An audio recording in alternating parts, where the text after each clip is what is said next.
matter of transparency and a manner of actually upskilling and knowing exactly how they can make the most of the resources to actually get the best return. I think there's a lot of education that needs to be done and needs to be done across. And digital helps us. We have digital now. I mean, and especially coming on the back of, the trade agreement, the recently signed trade agreement. I know that, this year we're putting digital through our governments, and WTO is looking more towards getting digital to be across. It is not just, I know a lot of people look at digital and think like, oh, that is going to be an impediment, it's a barrier, I'm not ready for it. It will help. It provides that audit trail that we need. It makes it easier for us to fill in the paperwork. It makes it easier to be there rather than having to physically go and get the work. But on the other hand, we also need the governments to work with us, make it easier for small SMEs to trade. Why are we putting so many barriers in terms of the declarations and the paperwork and the bureaucracy? And it's a lot of it that's just built in for the sake of it sometimes. And do you need to be actually stopping business that's growing? Can you not have a startup policy or startup programs to start pushing them before they scale up? Why are you killing the business at the startup stage? I think these are a lot of questions that probably a lot of governments haven't really answered. And if they had to sit down and examine, they would push trade quite across. You bring up a very good point. And actually, whilst you were speaking, it crossed my mind that whilst we're thinking about trade and export in the traditional sense of it, we also have to think about that digital services, because that's been a very key commodity. And that's the space in which women can thrive, because then again, you're not necessarily needing somebody else to help you market or sell that. You can do it yourself, and it's a field that's generally dominated by women. So I think that's something else to look into and to begin to put into perspective, that we're looking at trade and export in the more linear, traditional way, but technology has changed tremendously. And when you look at the African continent, the population is so young that you can see the robustness of that population, and using that platform to engage with them, but also for them to be able to be earners and part of the financial ecosystem that's available. And at that point in time, you're not, well, of course, you need to have the quality so that you can compete with those who have always been in that space. But you're not necessarily having to look to someone to judge your product, because you can do that. And that is easily accessible on a global platform, which is what we want women to be, on a global platform trading. Yes, Stanley, the online banker. So you've spoken to my demography, and I wanted to just jump into that. And thanks for bringing that. So if we could do the numbers, the combined amounts that, so when we talk exports, it's not just, like you mentioned, it's not just agricultural products. It's not just, it's not petroleum, it's not raw materials. So people are exporting skills now. And that is, people are exporting skills, they're exporting talent. The combined revenue that the artists, the African artists in the music industry have taken it into Europe and America and to the rest of the world is greater than what some countries earn as revenue from their exports. From smaller countries, it's greater. So if you were to check the ticketing sales across the continent for I'm talking of music alone, I'm not talking of movies, it's greater than the amounts that some countries are earning from their top exports, their top exports from their country. And that still comes down to what you mentioned, which is digital. What digital has done for the young people is that it is permissionless. You don't need permission. I don't need somebody to validate what I'm doing. For example, I work online. I have a platform. I don't need somebody to come. I need to explain things the way that I can explain it. I only need a smartphone, a ring light, a camera, and a microphone. And if somebody in America can appreciate my talent for what it is, I don't need an export council board. I don't need the Exim Bank. don't need NAFDAC registration number. I don't need any government agency to validate me. I just need to put out my product. And once it's appreciated and get an export for my talent. And that is where the young people are excelling, because there's a lot of barrier as you grow older and as you need to interact with the government. But once you can have your own space, once you can have that talent, and that is where women too are but like you mentioned, women like to tick all the boxes. It's something I have realized, something I have noticed working over here. But all you need to do is that you are in your space and you tick all the boxes for you. And that's why we're going to see more young people, because the demography of Africa falls within the young exports, and people creating new things in the ways that we didn't think of it, because it's permissionless. And that permission is something that is going to add a lot of revenue to the African continent, and especially Nigeria, from what you're saying. So I wanted to just jump into that. I'm so glad you said that, because it's a priority, innovation, biases, education, ease of doing business, collecting data. Have I left any? Oh yes, of course. Mentorship and sponsorship. You know, when women rise up, take another with you. But it really helps to change people. Mentorship is very important. Transparency, transparency, accountability, everyone being accountable. Face of trade and export has changed drastically, been very vital and upskilling. So what will be your message to women in trade, young people? I'm not going to leave the youth out, because this is a young continent where we are right now, we're speaking of, although this is a global conversation. And it's youth all over the world, to be honest with you. It's not restricted to just youth on the African continent. Youth all over the world, women, we're all experiencing these things. And I started out by sharing data from the US and the UK, because that's what's available right now. There's this discrimination to uplift ourselves, to go beyond. What would you say? Well, if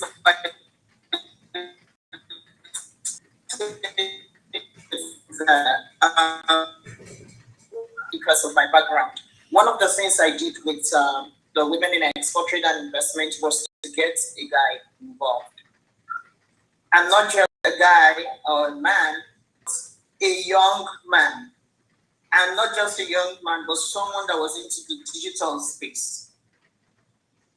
So we got him on board with us as an executive, so he could help us with, connect the dots. I try to avoid the mindset of, oh, this is a women's group. No, I don't agree. I tell people this is an organization. We are a limited liability company.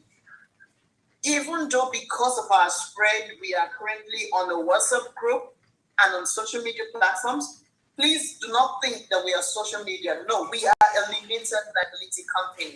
So what we have are groups on the social media, those are departments. I don't have to have bricks and mortar to have an organization run today. And so I try to really imbibe that into those into the women, to let them know that no matter what you're doing, if you have a company, your business registered, and your team meets online, please know that that is your business organization. That's your office space. It is not a WhatsApp group. So there are certain things we do not allow in our group. It's not open for conversation and internet posts. It's not open. It's the no-no. We are very official with what we do.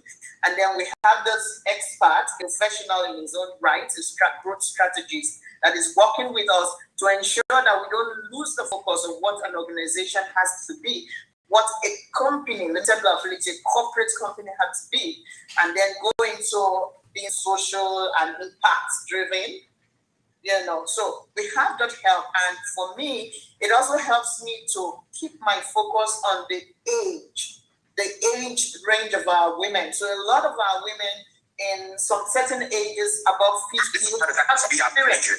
Number one, they have experience in doing these things that we're doing, but they couldn't take it further because, as time unfolds, a lot of things, the economy is changing, the environment is changing.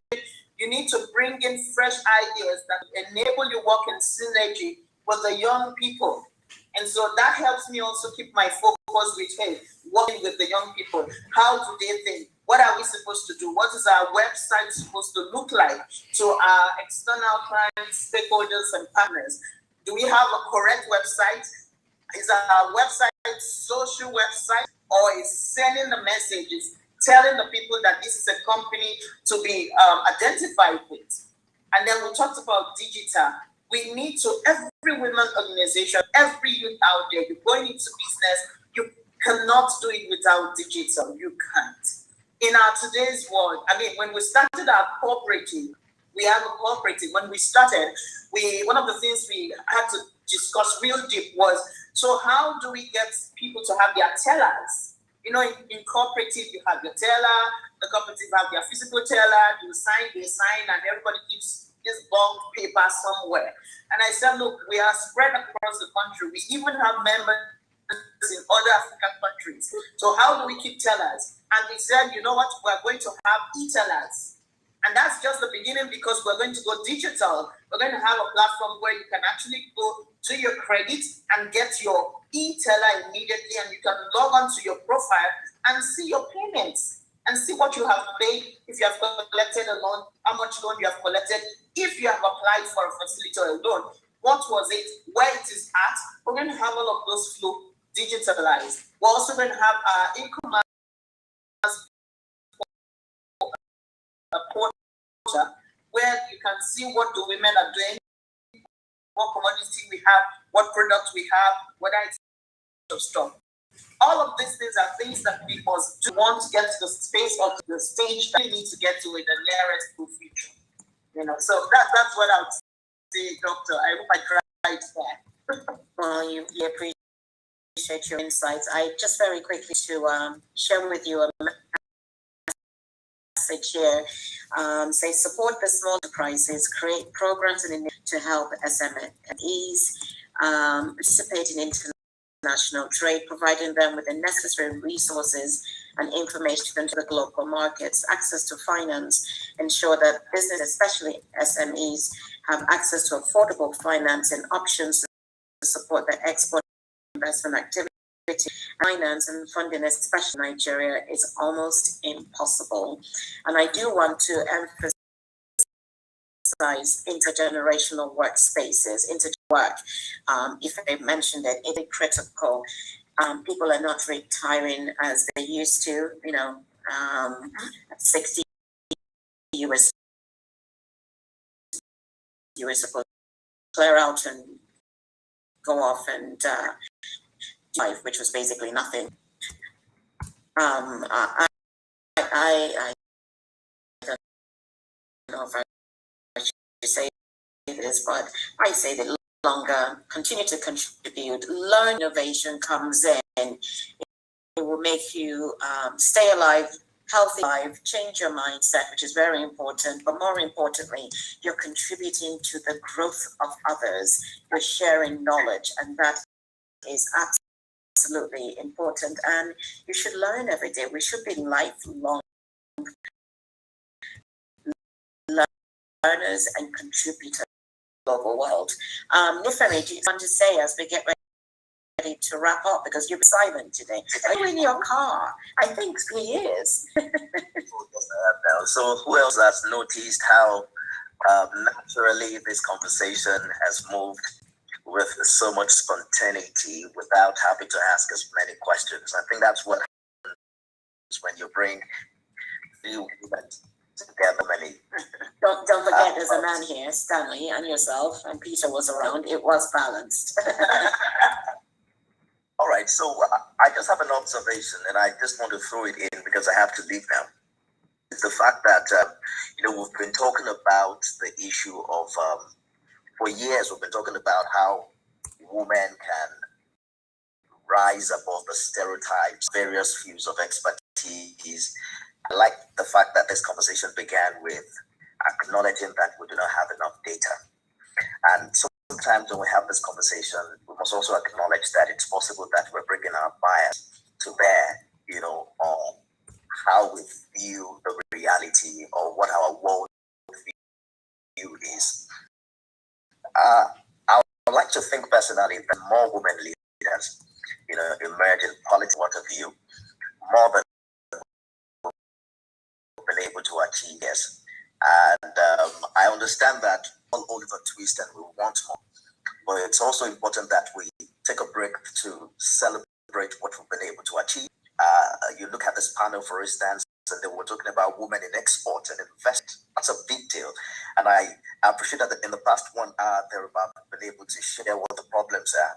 But most importantly, we've also been able to bring in some solutions based on our experiences and the successes we've been able to achieve in our different fields. So I'm hoping that younger women out there are listening right now or will be listening to this podcast in the future will be inspired by what Noreen, what Dr. Amma and what Ife have been able to do. And as much as you're seeing so much problems, I'm seeing what we've been able to achieve. The fact that it's not as bad as it used to be. I think we've lost Nifemi. Stanley, did you want to respond to that? If you don't mind turning on your camera because we're still live, and respond to that, Stanley. Dr. Amma, I have to leave now for work. Thank you, and we're just getting ready. I'll have you just have some concluding comments, and then we'll go around. Maybe thinking that we should celebrate some of the achievements, and I think that's what he was trying to point out. That it's a lot of inclusion that women have had in the past few years and are still getting, and it's something that should be celebrated. And then for our young people, because as the women come along, they still draw younger people in fold, and when we speak younger people, male, female. And there's a lot that the younger people can do, because as they transform, they're not coming up with the old mindset. They are more educated. They don't have the mindset that that existed, that had created some of the barriers that were in place. And as we have technology now, and I'm an advocate of using technology. I'm an advocate of using the platforms that are available, to do as much as we can. It will help in data. Technology naturally will help you get data. Just use it. You already have the data. You don't even need to, the number of people that are on this platform right now. You don't even need to go and count them. It gives you the number. So technology will help with that. And the inclusion that we're looking at, I feel like the younger people embracing technology and not limiting themselves to, to the spaces, taking yourself out there. For the women, not just limiting yourself to, checking all the boxes and limiting yourself, putting like a barrier, putting like a glass ceiling for yourself. And I'll be excited. I'm excited to be part of this. Thank you. Noreen, your final comments, insight? Thanks, Dr. A lot has already been said, to be honest. I think if I was a young woman today in Africa, I would want to think that the world is my oyster. Nothing can keep me back. I think it is coming from within. It is a confidence matter. You can push against the system, and our younger emerging demographics are more resilient than we think.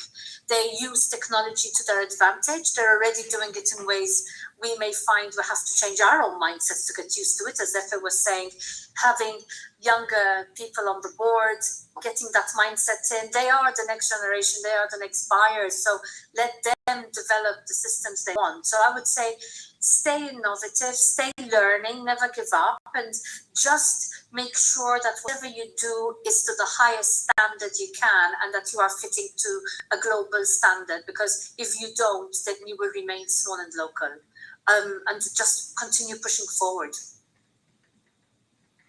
Well, thank you for that. Ife, would you like to say in closing? I think you might be muted. Yes, you are. Much for this opportunity. I look forward to us having this conversation again in some nearest future, and be able to say between when we had the last conversation and now, this is the data we now have, or this is the data we can see coming up, and these are some of the things, stripes that we can now talk about. And like Annie Femi said, yes, the women have really achieved a lot. The fact that we are even having this conversation shows that we have done a lot, and we are going forward. We're looking at the what next, to take it higher. And I like to encourage every woman out there, do your work that you're doing, but hey, set your standard for the globe. Do not let your standard be a local standard. Let it be a global standard. I would share this quickly. I remember when I'm going to send snails to a friend in the US for the first time. This is snails, and this is to my friend. I made sure I used the new pot. I used the new burner. I made sure nobody came into the kitchen while I was processing. I even used a new microwave. I did. I used a new microwave to dry the snail. I didn't want anything. I wanted it to just be global. I had this thing in my head, like Stanley said, I wanted to check all the boxes to be sure that everything I was doing was really perfect. And then I bought new bags, I bought new tapes, everything I used was new. Because I wanted it to be that, top notch and, global. It was just a simple thing, but I wanted it to be that global when it arrived. And I think that's how we should think when we're doing our trades, particularly not just global, but even when you're doing your local trade, you should think with a mindset that you want to give the next person the best that can come from you. Let your trade be associated with your personality, and let it give you a good brand. Let someone see your brand or your trade or your business and say, this looks good. And I think we should feel good about that. Thank you so much, Doctor. Well, thank you very much, everyone. I've listened to the input, and I have to acknowledge this. Yes, there have been improvements for women. Women have made strides, and I celebrate that. But the reality is, it should be much more than we see. And I do not want to sit in the avenue of tokenism. We need to go much further. The growth opportunities, the economic growth opportunities globally, whether it's on the continent, an African continent, I'm actually going global now. The global opportunities for women are immense in whatever sector they go into, but particularly when you look at export and trade and the investment. And we must recognize it, and we must open those avenues. We must make it easier for women and youth, because very often we forget that youth have ideas, and those ideas are the ones that change how we live and how we communicate with each other and how we move forward in the business field. And we have to recognize it and make that our calling card. It has been an incredible conversation. Thank you so much for the input. Let's continue to educate and open the doors. Let's not allow the cultural and religious biases that come into place for women.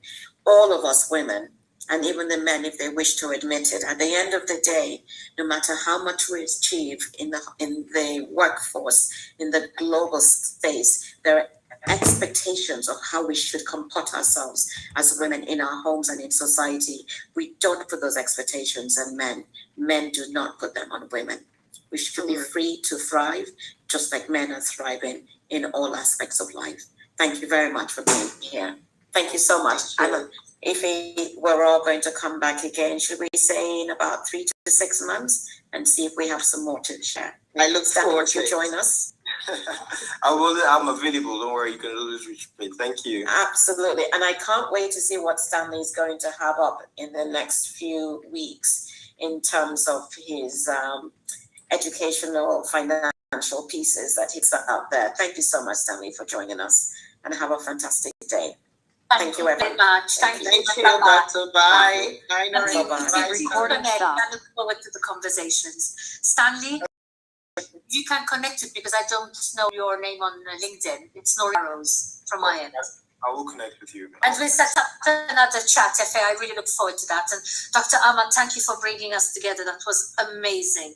I am going to have to dash, unfortunately, because I'm All right.